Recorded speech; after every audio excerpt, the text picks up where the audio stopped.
listening to Dallas Theological Seminary's Chapel Podcast.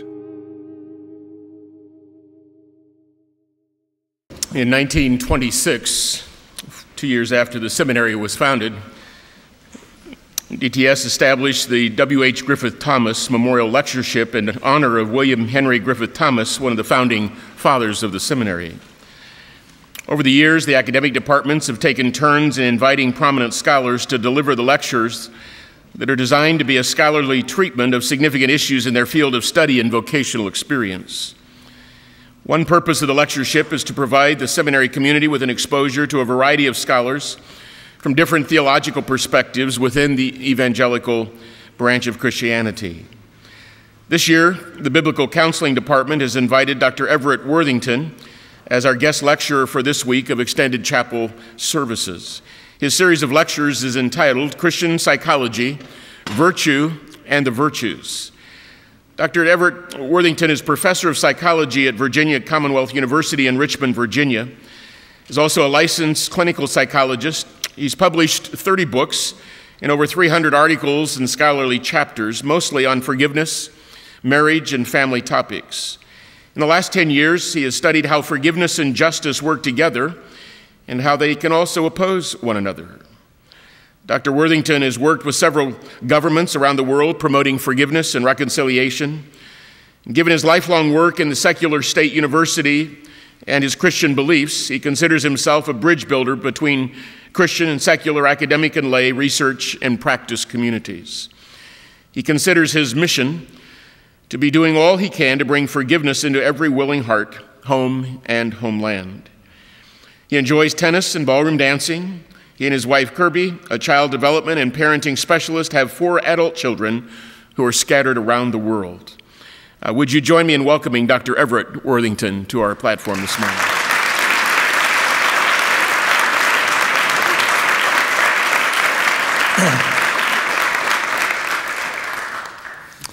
Good morning.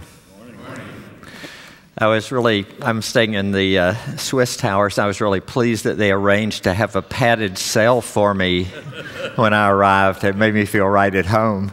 This is psychology in action. Well, I'm looking forward to being with you this week.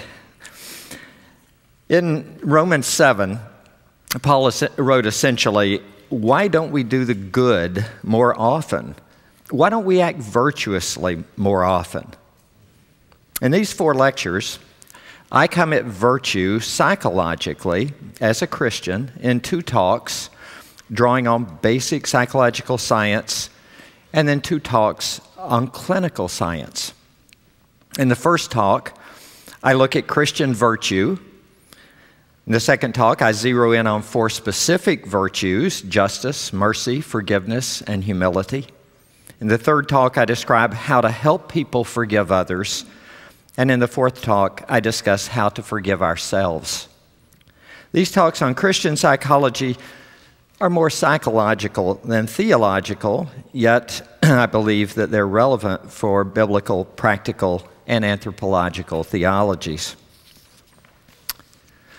Virtue is making a resurgence in public interest. Recently, Tom Wright wrote Virtue Reborn, and Ellen Cherry wrote God and the Art of Happiness.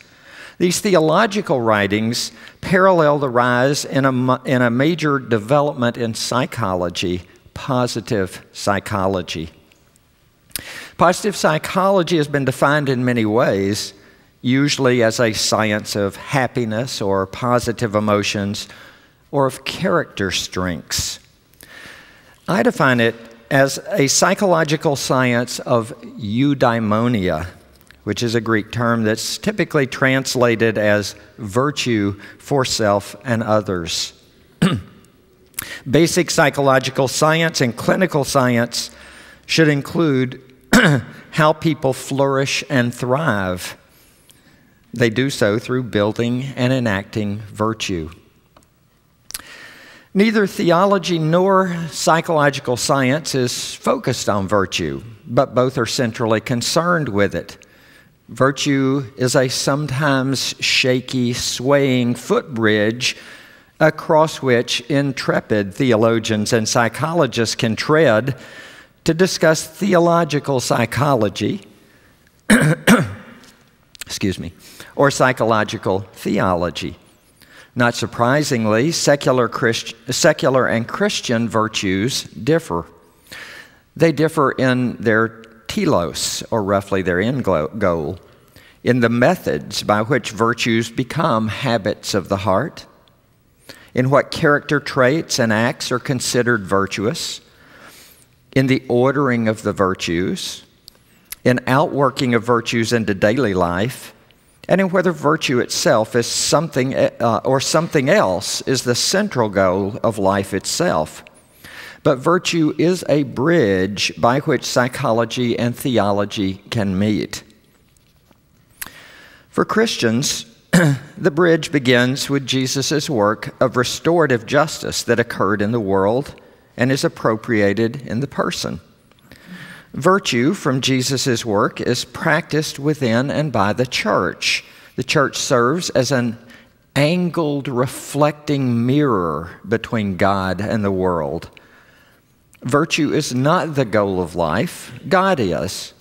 But virtue is a major way to the goal of intimacy with God and others, which defines true happiness and flourishing. Happiness and flourishing require virtue, yet virtue is only a pathway, not happiness or flourishing themselves. So how do we act virtuously? Well, we can learn from theology, but we can also learn from the world through psychological science. So let me start us with two stories. Both of these will help to build up a psychological model of human behavior and virtue. The first is the well-known study in obedience by Stanley Milgram. Just curious how many people have heard of this, the obedience studies. Yeah. Well, if you recall, so both of you will really enjoy this. If you recall, two students arrive at a research site. Now imagine that you're one of those two students.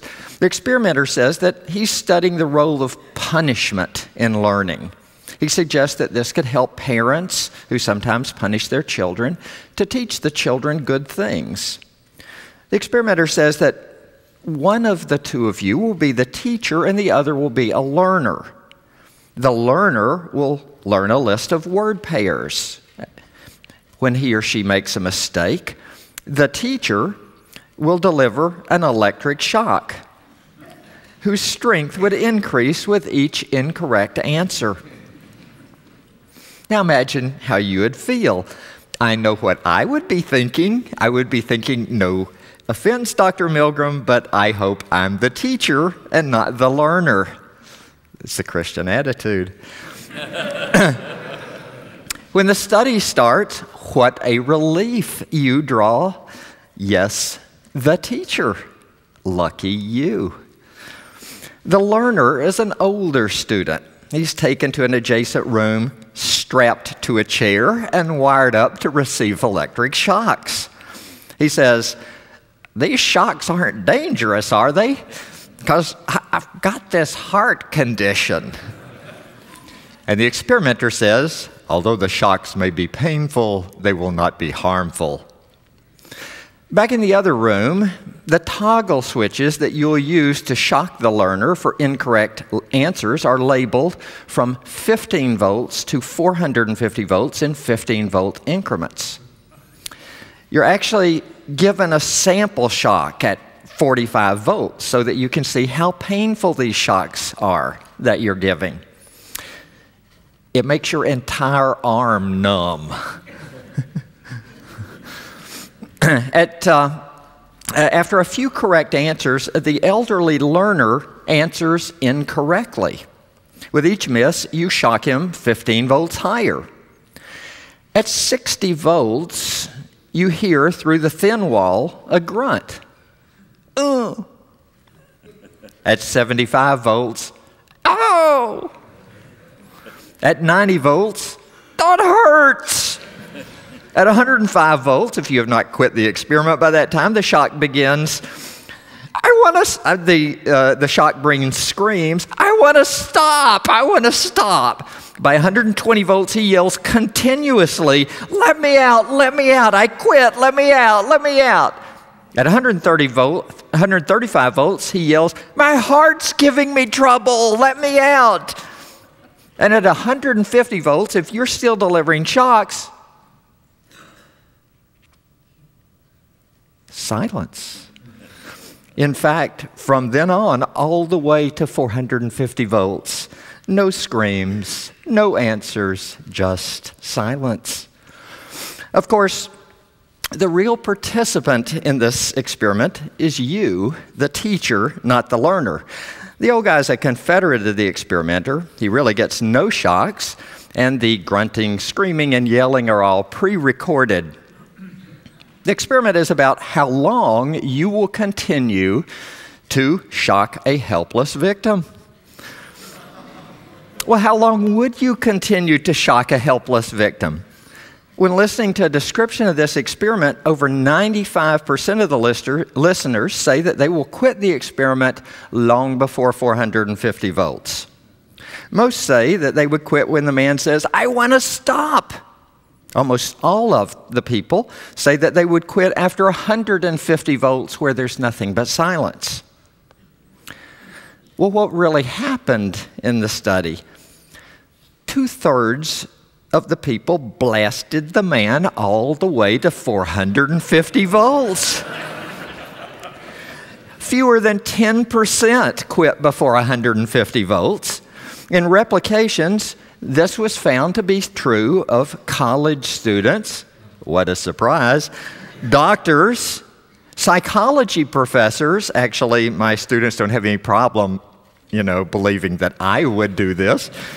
Judges, parole officers, and shock of shock, lawyers. It's also found to be true of, yikes, seminary students and pastors, of atheists and of evangelical Christians. The participants were terribly upset about delivering these shocks, but they did it all the way up to 450 volts to someone who screamed for mercy and then went silent at 150 volts 20 shocks earlier. So what caused these people to deliver the shocks at this appallingly high level? Are people evil and just love to inflict pain? Maybe this is just part of the fall. Are people mad wolves who delight in hurting others? Or is it, like Milgram first claimed, that they aren't wolves at all, but sheep, meekly obeying even though they are directed to do a horrid evil? What do you make of their claims that they were distressed at shocking the man? Are they hypocrites? Well, none of these, it turns out. Milgram found that it's little things like how close the experimenter is to the teacher and how close the learner is to the teacher that make a big difference in how long teachers continue to give shocks. Personality, education, moral status, or vocation made little difference in the fact of these strong situations. When interviews, teachers said things like this: well, I didn't want to ruin the experiment, so I kept giving him the shocks. The experimenter, the person said, the experimenter said that the shocks wouldn't be harmful. I didn't want to disrespect his expertise. Or, I was suffering, it was terrible, but I continued because, well, I thought these results would help parents. In other words, people were not happy about hurting another human.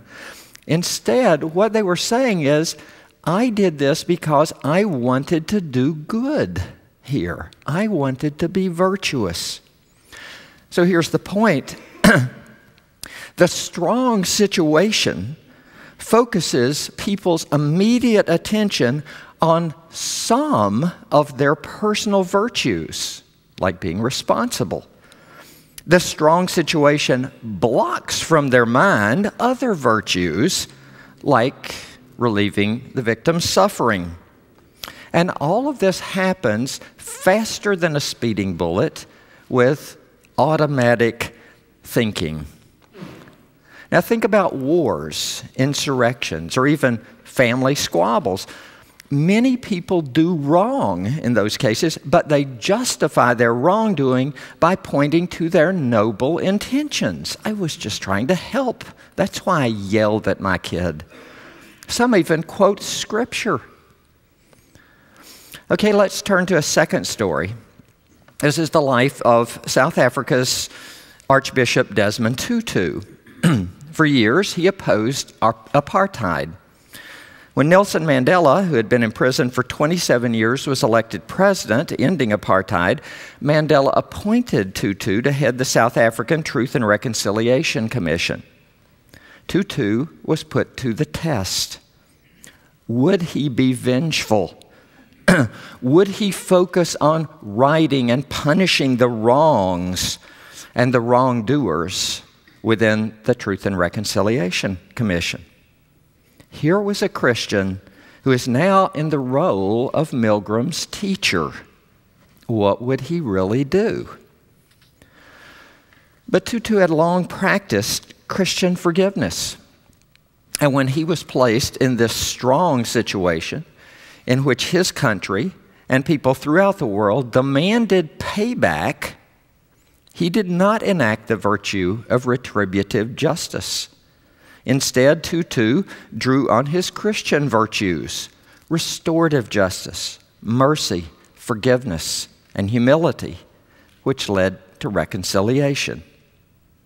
He had practiced Christian virtue until it was stamped into his very being. And then, when he was tested, he passed the test. We must have a goal, a vision, or an endpoint for the practice of virtue. That telos differs between secular and Christian approaches in three major ways. First, God is left out of secular telos and central to Christian telos.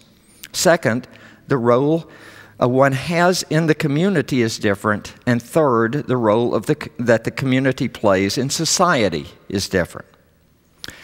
So first, the centrality of God and Jesus. For the secular world, the telos might be the perfection, maturity, flourishing of individuals and society. But God is largely left out of the causal flow. But in the Christian story, the telos is Jesus, the Christ, priest and king. Followers of Christ are transformed to the extent that we identify with Jesus' saving death. Jesus' disciples take up their cross and follow Jesus as priests to God for the needy and ministers to the needy. Second, secular and Christian eudaimonia differ in the role of the virtuous person in the community. Greek eudaimonia was about raising up great leaders for the polis, military and political exemplars of goodness for oneself, and to inspire and lead others by developing justice, courage, self-control, and prudent wisdom, the four cardinal virtues. But Christian eudaimonia, virtue for self and others, is not about great leaders, but about great participators in a life of a community. Those 9 cardinal Christian virtues, justice, courage, self-control, and prudent wisdom, which are the Greek virtues, plus love, faith, hope, humility, and forgiveness, are not about standing out front as a leader, but about being part of the body of Christ that ministers to others. Third, secular and Christian eudaimonia differ in the role of the community in society. The Christian community is meant to connect with larger society. Thus, the community itself, as well as the individuals in the community, must enact communal virtues. The 9 cardinal Christian eudaimonic virtues contribute to the community as individual virtues, but truly communal virtues emerge from joining individuals together into a whole community. These include emergent communal virtues like, for example, mutual submission and reconciliation. We cannot submit until there are others to submit to. We can't reconcile without someone to reconcile with. We cannot serve without others to serve. And thus the telos to which Christians are called is God-centered, pursues cardinal virtues that promote Christian communities, manifests communal virtues in church life. What I've been doing with these stories really is I've been building up to 2 models. First is a classical virtue model, and then also, second, a psychological as well as a theological experience of virtue model. For virtue, we glimpse the telos, glimpse the goal, practice the virtue until it becomes a habit of the heart, test the virtue, and experience flourishing. For the experience of virtue model, simply we are driven by internal and external factors. Internally, we have mental structures and mental processes. Structures are relatively permanent mental fixtures. We might have been endowed with some of those structures, like temperament, or the image of God within us, or the sin nature. Others we build by our choices and responses to life events.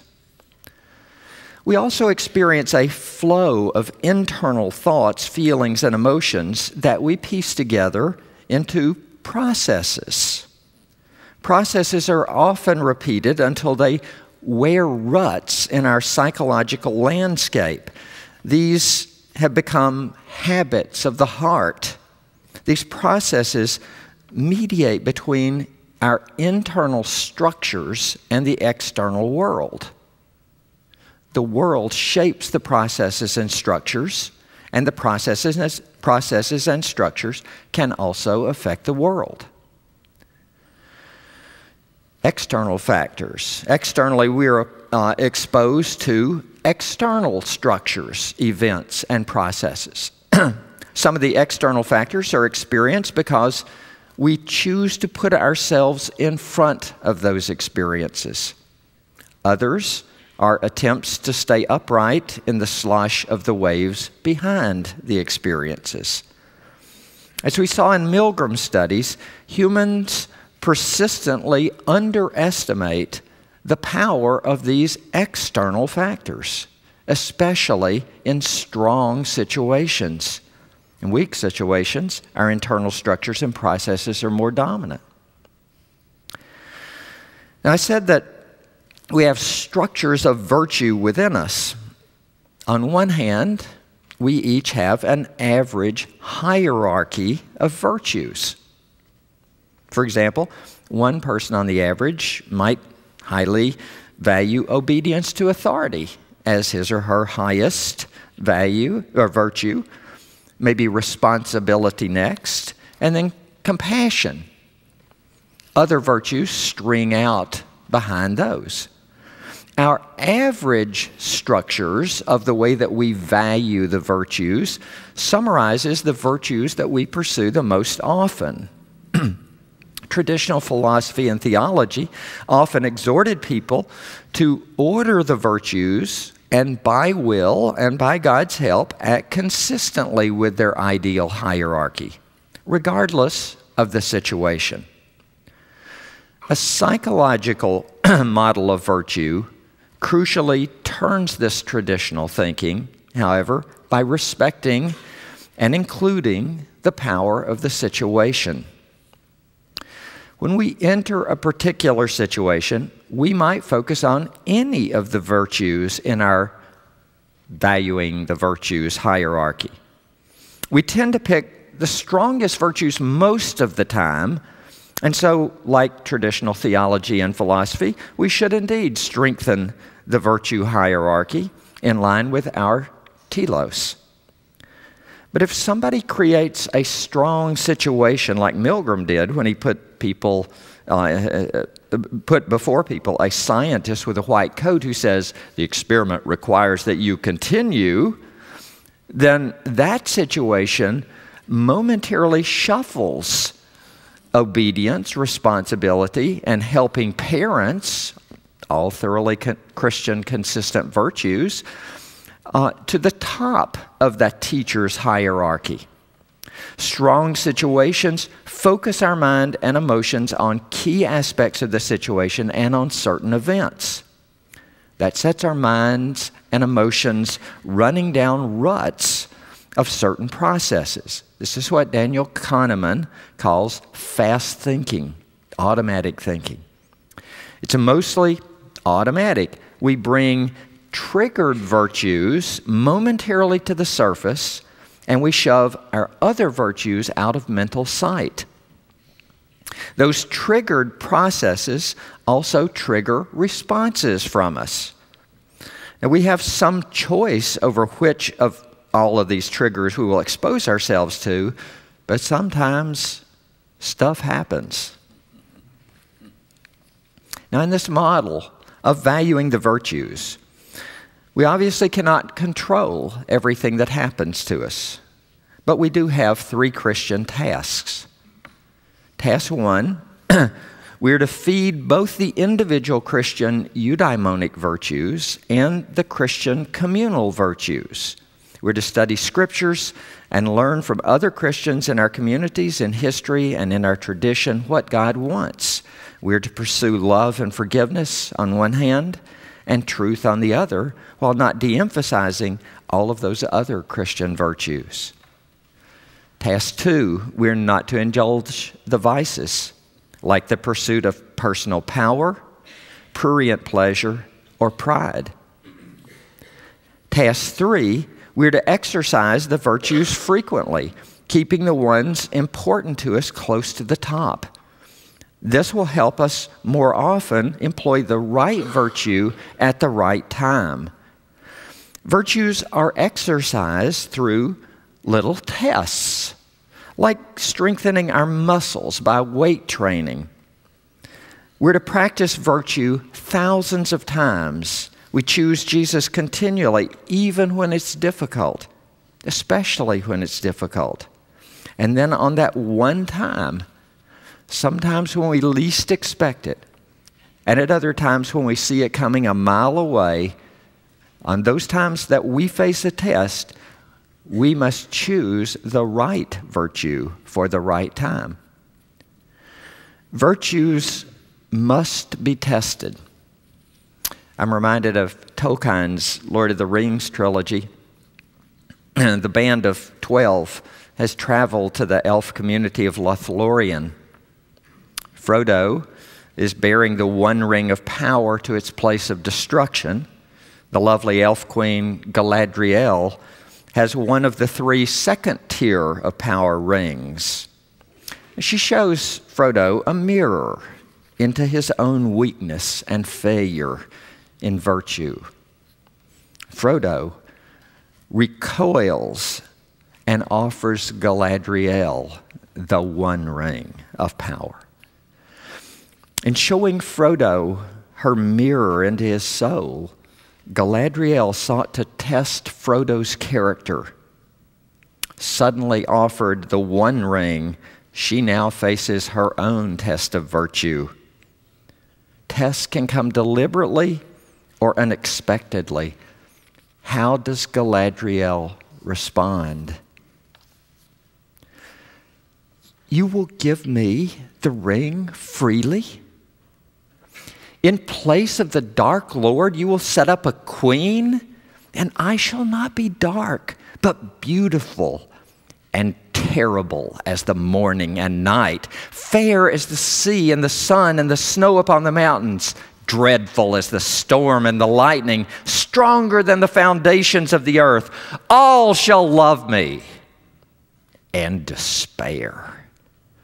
She lifted up her hand, and from the ring that she wore, there issued a great light that illuminated her alone and left all else dark. She stood before Frodo, now seemingly tall beyond measurement and beautiful beyond enduring, terrible and worshipful.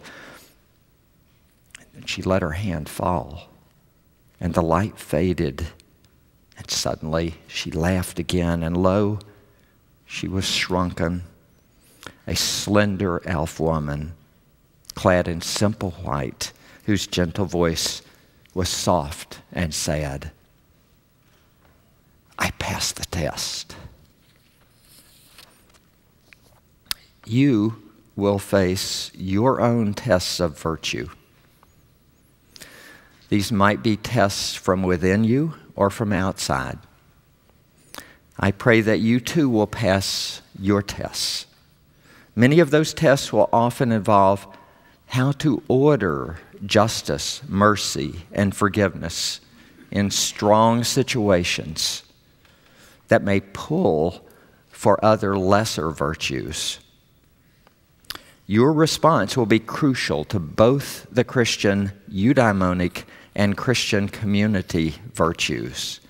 You can receive great help, I believe, from positive psychology. In the next talk tomorrow, we'll look at 4 Christian eudaimonic virtues, and we'll see the importance of humility in the face of the sanctifying nature of grace. Thank you.